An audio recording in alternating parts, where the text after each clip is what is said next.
I'm Matt Downing, and welcome to Diving Deep EDU.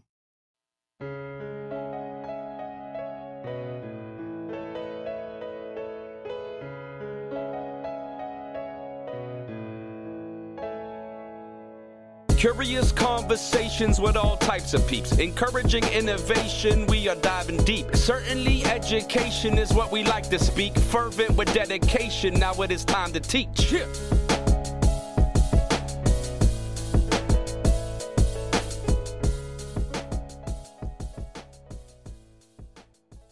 Hey everyone, and thanks for joining me on Diving Deep EDU. This podcast is based in conversations that are willing to go off on a rabbit trail or two in order to find those aha moments. Those times when someone is able to say something in a way that brings increased clarity. Now, I'm an educator, so much of our conversations will have that as the end goal.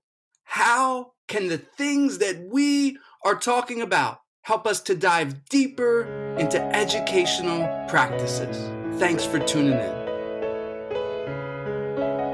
Our guest today is Dr. Marci Klein. Marci has over 20 years experience in early childhood development as an NYU-trained pediatrician. Recently, she has co-founded 3 Ducks Design with her 2 children. Marci, thank you so much for joining me. Like I said in the introduction, you recently co-founded 3 Ducks Design, and before that, you actually founded a furniture company as well, Modify Furniture. What about design and architecture interests you so much? Oh, well, first of all, thank you for having me. I'm excited to be here. Architecture. I didn't know much about architecture originally, and it actually started when my daughter took an architecture class and was coming home with projects, and I think I was excited about them as she was. Um, Architecture is one discipline in this world that really integrates almost everything in the world because it's about community. It's about the environment. It's about the built environment. It's about art and design, but there's also a lot of engineering and product design and industrial design incorporated into architecture. And it's specifically a discipline based on humanity.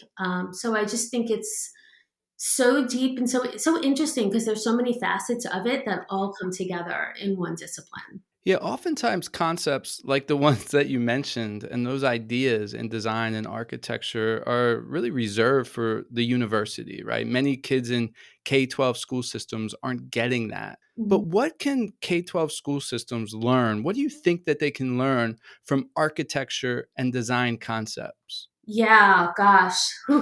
Yeah, 4 hours. So much.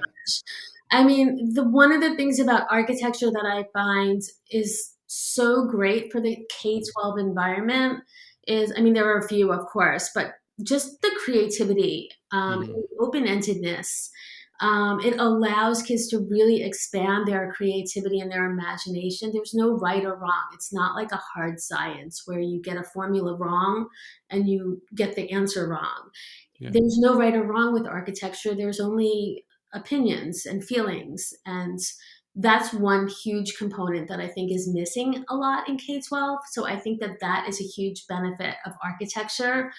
But the other side of architecture that I find is so helpful for K-12 is that it is, as I said, one of the disciplines that really integrates the arts and STEM, the math and the sciences, into one discipline.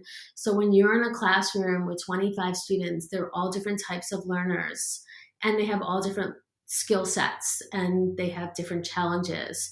And through a very hands-on creative project like architecture, hands-on building models, both types of learners or all types of learners can feel success because there's something that they'll be good at. So the math students will maybe do the calculation and the layout and the graphing and the engineering design of a structure.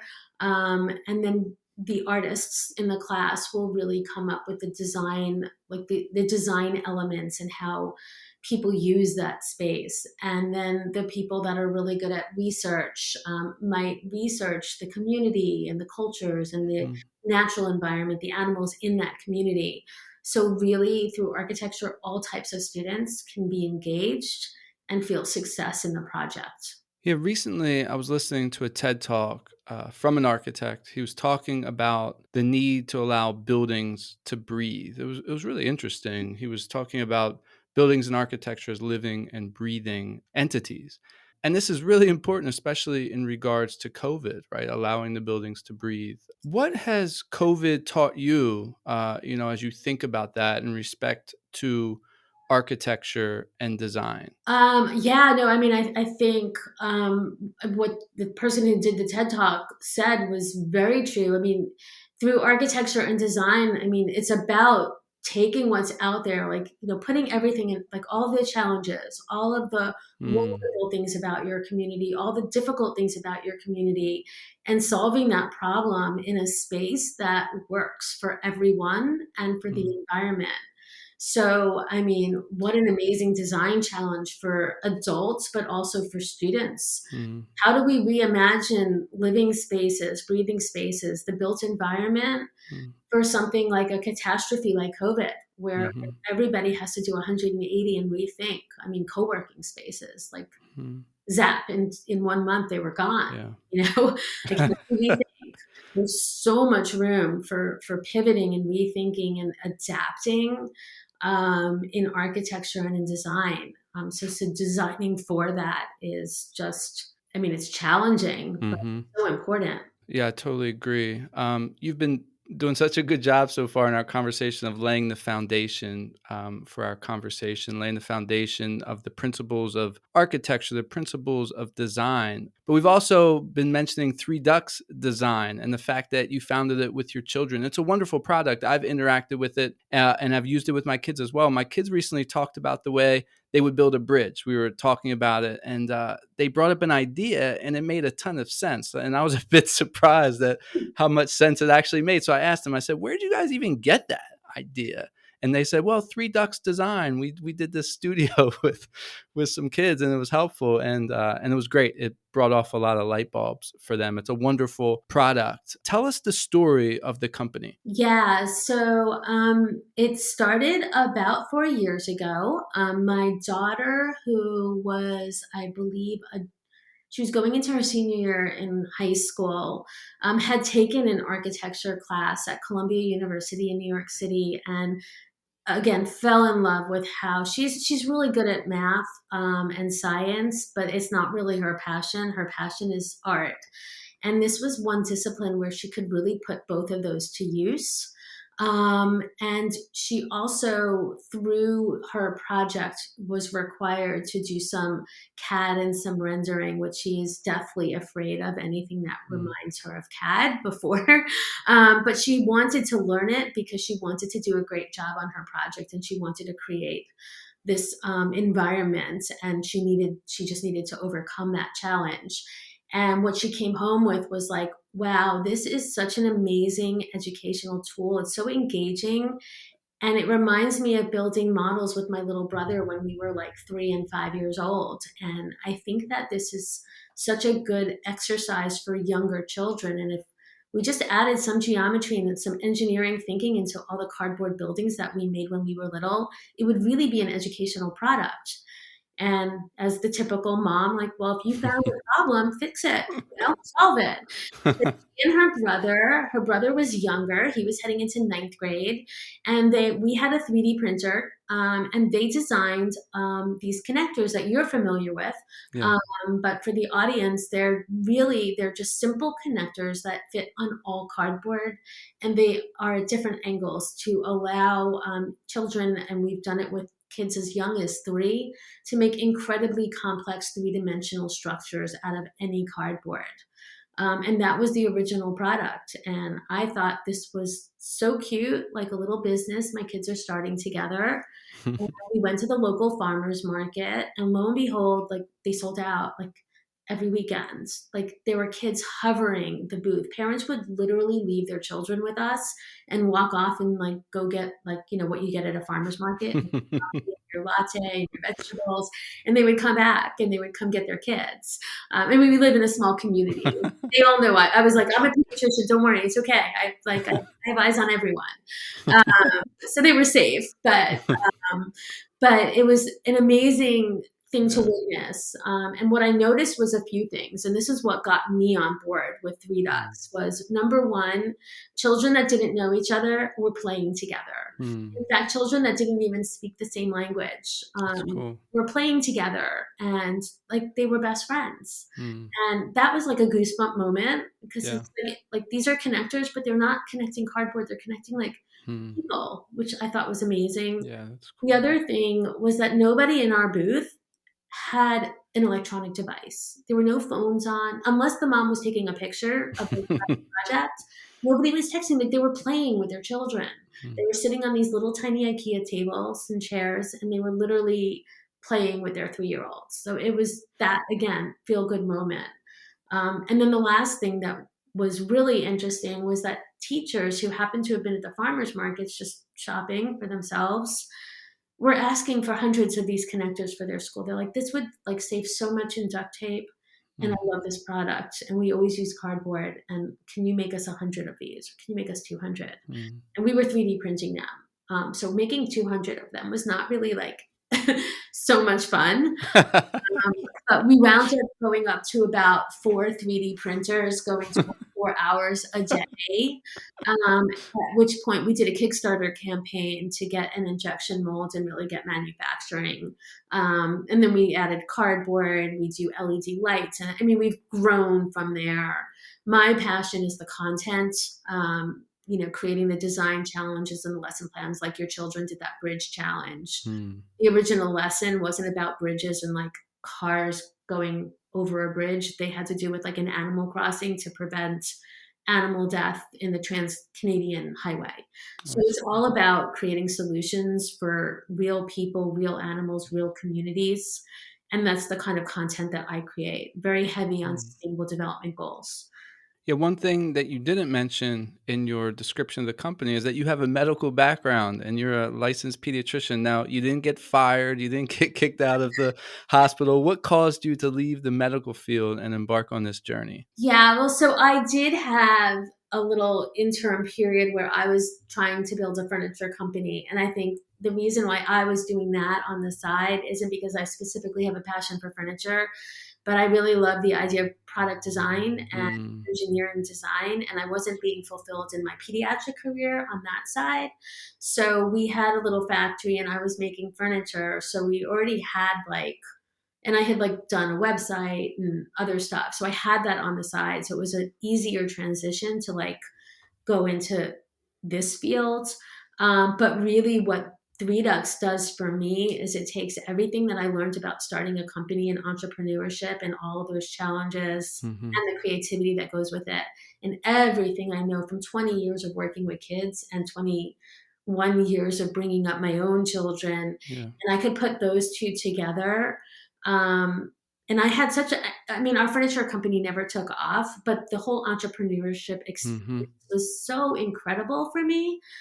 And to be able to share that with my own kids was an amazing experience on top of it. But to be able to use all the skills in child development and learning and put them into my company as opposed to furniture, which had nothing to do with children, it was like a perfect fit. Yeah, that's awesome that you're following your passions. And another thing that stood out to me was you noticed your kids' passions. You noticed that they were passionate about this problem, and you tried to figure out a way to help them solve the problem or sort of let them loose to solve the problem.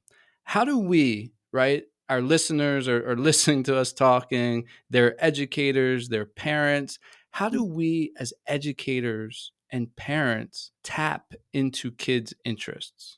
Watch them play. Give them the freedom to create and pretend and share their ideas.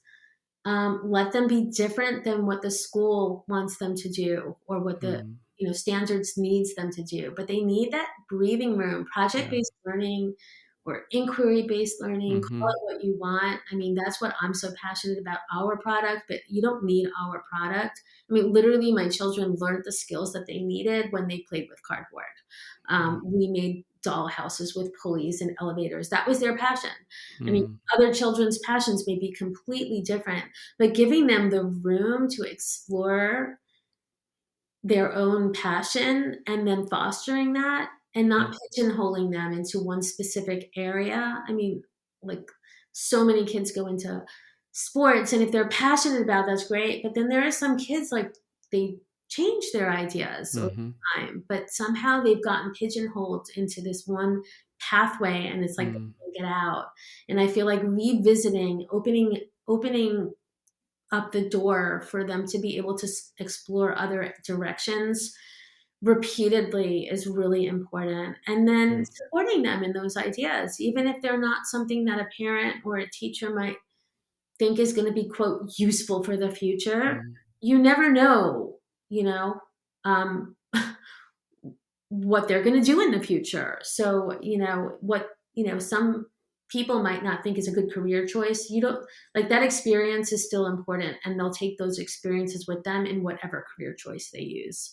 So I think in the end, just being open and watching your kids and supporting them in whatever they want to do, even if it doesn't seem like a quote career choice for them. Yeah, as you were talking, I sort of heard these three things come out. The idea of fostering, children's desires, passions, interests, right? And then also giving breathing space to allow them to do that, and then the support as well. One thing I found, personally, and also watching other people, is that it's a battle for educators and parents not to control the situation, not to control the environment. So it goes from build this to now, oh, do it exactly like this, to now I'm doing it right for the kids. And now the kids are standing behind the adults, like sort of rolling their eyes at what are they doing? Right. Help us with that. How can we foster without controlling the situation? Yeah, actually, it's interesting. Like when I was in medical school, and this is always really hard to do in real life, but they would focus on open-ended questions. Don't Hmm. ask a closed question like, "What Interesting. color shirt do you want to wear today?" Because maybe they don't want to wear a shirt. You've just Hmm. closed them up. Now they have to wear a shirt. Leave it open. Like, look at your closet and come up with something. So just really keeping everything as open and taking cues from your child, and then asking more questions instead of saying, oh, well, if you like to swing a bat, then baseball is the thing for you. Hmm. Say, oh, you like to swing a bat, like what might you do with a bat? Maybe they want to paint the bat, and maybe they're artists. You don't know. Like as adults, we're not creative anymore, so we can't think outside the box as easily as Hmm. a child can. And I've had that experience. I can't show you our product, of course, on a podcast, but we have a particular shape, which is a square with a like opening in the inside. And a mother told her child that she was using the piece the wrong way. And I'm like, well, actually, she may not be. Like, you don't know what she's making. They Hmm. said, like, the first person who put a skylight in the ceiling, their mom was probably like, why did you put a window on the roof? What the heck? And like if that child listens, like nobody would have skylights. And that's the beauty of like being a child, like they're not stuck and they're not constrained yet. Hmm. So if we can just let them, and I think through like projects that don't have instructions, like our kits, I mean, we have kits for school, but we also have retail kits for children at home. And our first line on the instructions are, these are not instructions. Like Hmm. there are no instructions here because your child has the rules in their head and we don't want to ruin them. So we talk about that and what architecture and what engineering is, more than like give kids like a Lego set with like 45 pages of very concrete instructions where they're following just the rules and they're not creating their own thing. Let's talk about the Lego example versus what Three Ducks Design has, because I have a 6-year-old. He's obsessed with Legos, and he loves those booklets, right?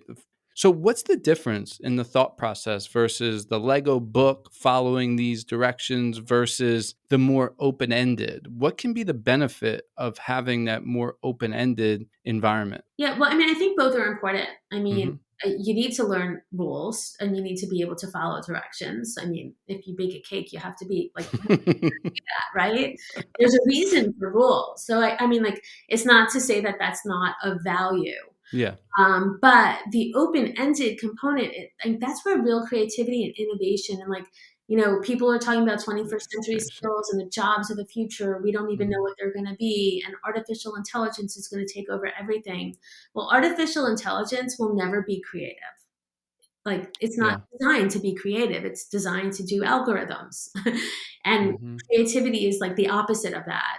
So, allowing kids with, and we usually have some type of constraint. So it's not just like, here's a bunch of cardboard, just do whatever you want.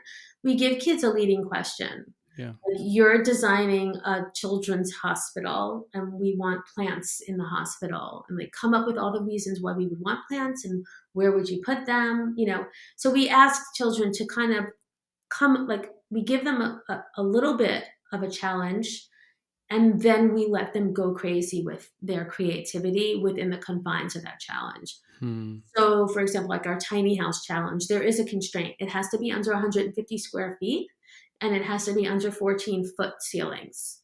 But then do whatever you want from there. Okay.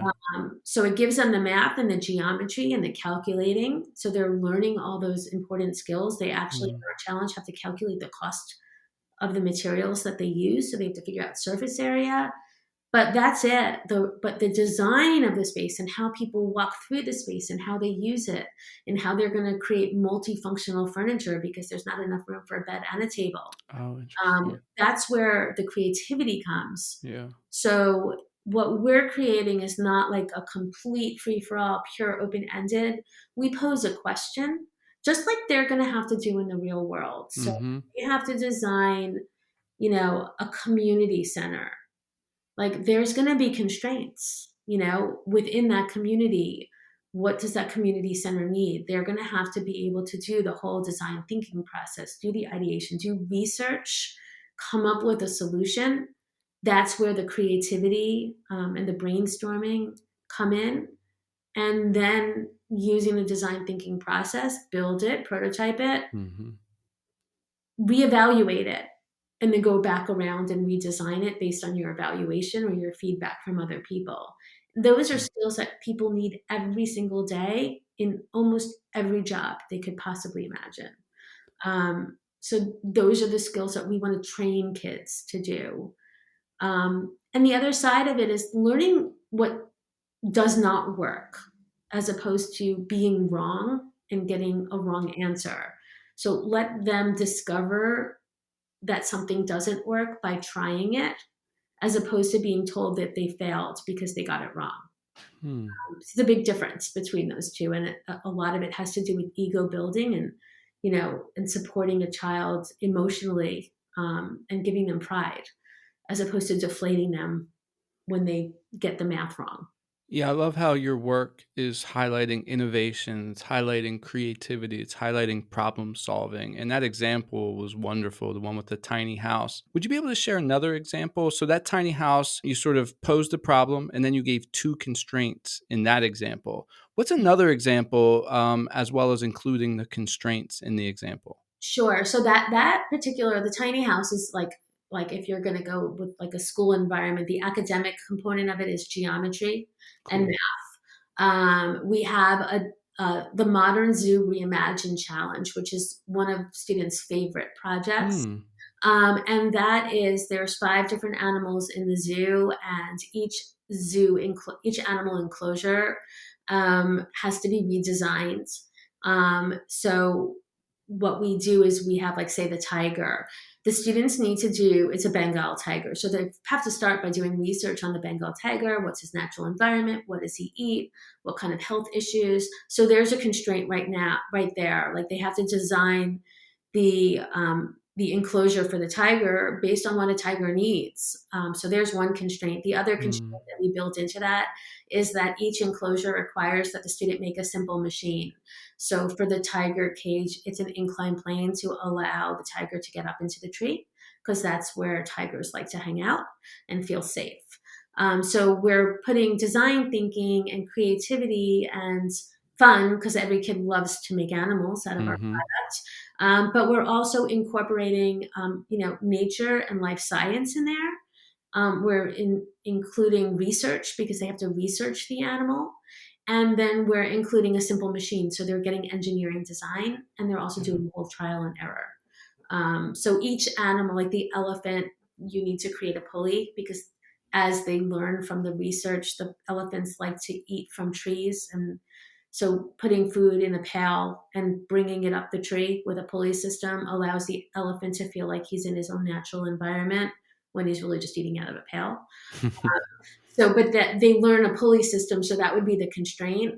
But they're learning, but they're still incorporating all of their creativity and all of their research into the design of the elephant enclosure. I love that example. Thanks for sharing that. And I love the product and the focus and what you guys are doing and your vision for accomplishing even more. So there might be a teacher listening to this and thinking, yeah, that's great. Three Ducks design is great. We're going to put that in the maker space. And Three Ducks design would go great in the maker space, right? But I think it's so much more. I think there's so much more there. I think that it can be integrated seamlessly within the classroom, within these high level projects that you're talking about. So Mhm. let's talk to that teacher, that person that's listening, thinking that this is a fit for the makerspace. I want us to think about ways, give us a vision for the ways that this can really increase learning in the classroom within a curriculum. Yeah, so a lot of our lesson plans, like the zoo and the tiny house, are tied to standards, so that Mm-hmm. teachers in the classroom that are teaching a particular subject and need those standards, to be able to use it in the class, they can pick from a number of like lesson plans. There's still a lot of room for creativity, but they do have those certain constraints that allow to us to make sure that every student has to learn that particular standard aligned task, as opposed to some of our challenges that might be in the maker space where it's like designed for a habitat on Mars, and it's Mm. a, not necessarily just like specifically tied to standards. But a lot of times it's really like a multidisciplinary project. So our tiny house challenge, for example, could be tied to a civics lesson. Like maybe Mm-hmm. it's not a tiny house in modern day, but maybe it goes with their Greek studies, or American Indians, and they're designing it for an Indian reservation. So you can tie the project to multiple subjects if the teacher is familiar and comfortable with project-based learning. Great. Yeah. Thanks for highlighting the interdisciplinary nature of these projects. And it could be used within many different subject areas, but also, it can be used in the maker space as well. As I look at your project, as I think about you talking, I envision classrooms where kids are engaged, they're creating, and then they're creating these worlds that allow them to better understand concepts and topics that the teachers, trying to get them to better understand. I know one example I saw on your website, you sent it to me a little while ago, was you had in one of the classes, they programmed, I think it was Ozobots, to go around the architecture that they create with the Three Ducks design. Do you remember that project? Could you tell us about that? Yeah, so we do have an Ozobot in one project, but I think you're possibly referring to the Bebot. I'm not sure which one you're referring to. Yeah, The either lesson one. plan that I know a little, like there's a group of third grade students from outside of Seattle, Washington, where the pollinator pathway was actually initiated. Those students did we have a busy bee challenge, and they did that challenge, and they created an entire pollinator pathway for their quote city. And then they programmed the Bebot to navigate. And for us, it's like storytelling. I didn't talk about that much, but at the end of the design thinking process is presenting. And Mm. presentation of all of the student projects is very important to us. It's involved in all of our lessons. So what these students did was they as a part of their presentation, they programmed the Beebot to reenact how a bee in nature would use, like they had, water, they had food, they had the local plants for the pollen, and how it would navigate through the city, That's um, awesome. how they envisioned based on the design that they created. So that's, there's room for number one, robotics. Mm-hmm. Even though our product is very low tech, it plays very nicely with high tech Mm-hmm. like the Bebot, Makey Makey. I don't know if you're familiar with Yep. that. We've done projects with Makey Makey team, and a lot of students out there have fused projects with Makey Makey and our product. Mm-hmm. So, I mean, there's so many great tech products out there. We didn't feel like we needed to reinvent them. We just would rather collaborate and partner with the companies that are out there for projects because, you know, it just augments the learning for students to be able to pull different things off the shelf and put them together, to create an amazing product. Yeah, I didn't know about the Bebot. I think it was the Ozobot I was thinking of. It was in Bridgeport. They were doing some city redesign. That Bebot example is awesome. I love that. I really like the Bebot, and I'm sure the kids really engage with that lesson. And like you said, they're understanding multidisciplinary ideas from robotics to science to engineering and all of those things in Yeah. between. Yeah, I love that. You said something earlier I want to get to, but before I do, someone's listening, they're excited about this. They want to get a whole bunch of them for their classroom. How do they do that? Yay. Yeah, of course. Come to Three Ducks Design. So our website is www.3duxdesign.com. I mean, we are literally a family-owned business. It's me and my two kids who are both in college and help as much as they can, and then just a little support staff. So any questions, I love to talk to teachers, find out about their classroom, and help them come up with projects and the right product for their class. So, I mean, it's easy enough to order whatever you want on our website, but I'm always happy to talk to people and help better understand. It helps us make a better product, and it helps the class be more successful when I can help them and make good choices because we have so many different projects and lesson plans out there. All of the lessons and projects are actually free when teachers buy the product. So we're not really selling curriculum, we're selling our product, and then anything out there that they want to use, they have open access to. Great. And I'll link, your website. Your website's super easy to find, but I'll link that in the show notes. And I've gotten a copy of this. It's a super great product. It's well put together. It has really creative ideas, and you could utilize it in a variety of ways. It's wonderful. And thanks for sharing that. Before we start to close up our conversation, though, I did want to hit on something else. Earlier on, another key part to Three Ducks Design and some of your initiatives previously is the entrepreneurship nature of it. So there's someone listening and they may not be into Three Ducks Design as much, but they're into the idea of creating, of doing something different. They might have an idea, not like Three Ducks Design, but something different. Mm-hmm. And they're having trouble getting it off the ground, right? What would you say to them? Wait, is this an adult or a child? This is a child. Yeah, this is like a high school kid. Yeah. So, I mean, we put our product out on the invention. I don't know if you know about the National Invention Convention, but it literally is nationwide. Any student, whether they're in a school or even homeschool independent students, can take part in it. I would highly recommend if they have an idea, to get involved, and I can help them, if they can't find it, but literally just Google National Invention Convention and you'll find it. But the resources that go with that program are amazing. Excuse me. And the students have an opportunity to design a prototype. They get the resources they need and the understanding they need to on how to do it, the questions they need to ask. It's almost like it is a curriculum in and of itself. And then they can actually be judged and present. And I'm a judge actually tonight on one of the invention convention for high school students. And it's a great opportunity to get people out in the entrepreneurship and product design world to look at their product and give them feedback, ask them questions, mentor them. And then, it's a competition. So, as the kids go up and, are successful, they get more and more feedback from more and more mentors. So I would highly recommend, if any kid is interested in entrepreneurship, innovation, and particularly invention, that would be a really good opportunity to look into, because they just learn so much. My kids did it for a number of years, actually, before Three Ducks. I want to pause this podcast for a moment to let you know about another great podcast.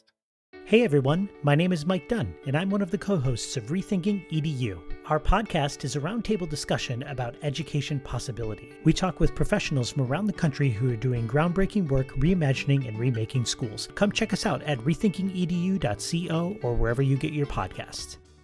Now let's get back to the show. Marci, as we wind things down today, it's been such a blast talking with you. Who do you want to give a shout out to? Yeah, one of my buddies, Liz Gallo. I met her. She's actually an educator. She was a science teacher for many years, and now she runs professional development, all maker ed, all design thinking. And we got together because she loves our product, and she uses it in her professional development. But I can't think of somebody who understands design thinking and early learning better than Liz. So I'd love to say hi to Liz Gallo at Y-Maker. Y-Maker is her company. Time for the final word. What would you like to say to close out this podcast? Oh, I would say let your children's imagination run wild. Marci, thank you so much for joining me on Diving Deep EDU. I appreciate your time, sharing your experiences, and helping us dive deep. To those listening, thank you. Thank you for tuning in to Diving Deep EDU. If you like this episode, subscribe, share it out, post a review on Apple Podcast. All of those things will help get this podcast out to more people. Until next time. Wow, it's time to reflect. That's astounding. You've been checking out the podcast from Matthew Downing. Hope you like diving deep like a scuba diver. And the show provoked hope, that's our true desire.